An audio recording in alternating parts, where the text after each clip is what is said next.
Digital omnipotence! Gimme, gimme! Are you freaking kidding me? You hid it in there? How the hell am I gonna get it out?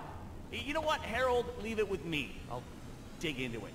And dig into it we do. This is the Claptastic Voyage, the first story DLC to be released for Borderlands, the pre-sequel.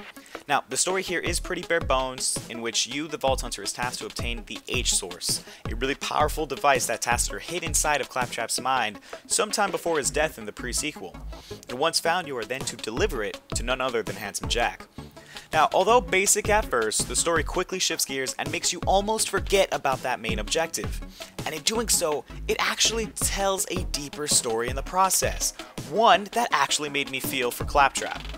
Now don't get me wrong, this is still the same sarcastic little tin can from the previous titles. But be warned, the story does get pretty dark at times, and will show you a side of Claptrap that hasn't been seen before. And most of this is due to the amazing locations added in this DLC. A bit and byte version of both Firestone and Overlook from the original games are found here. Plus, you always get that feeling that you are indeed inside a crazy robot. Maybe you decide to look up and instead you see Handsome Jack checking in on your progress. Or perhaps you decide to initiate combat in an Inception-like arena.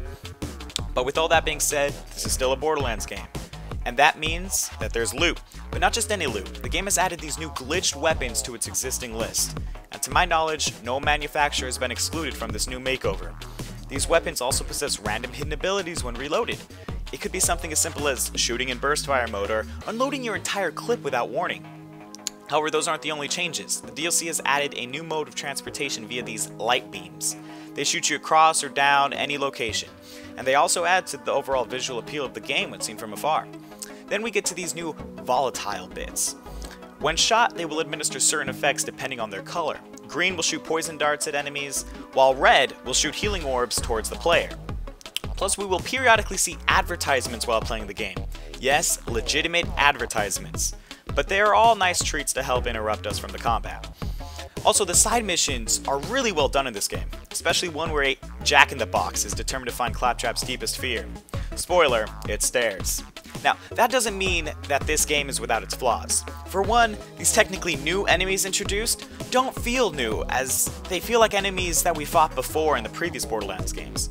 Plus, I wish they would have added a new currency system like the Seraph Crystals or the Torque tokens from previous DLCs. Another big thing for me is that there are no invincible bosses in this game, at least none that I have found yet. And speaking of invincible, the final boss is ridiculously hard to kill, and that is with me having some pretty good loot. So overall, I give this DLC a solid 8 out of 10, and I highly recommend it to Borderlands fans. Now, although not the best Borderlands story DLC, it sure isn't the worst. I'm looking at you, Hammerlock.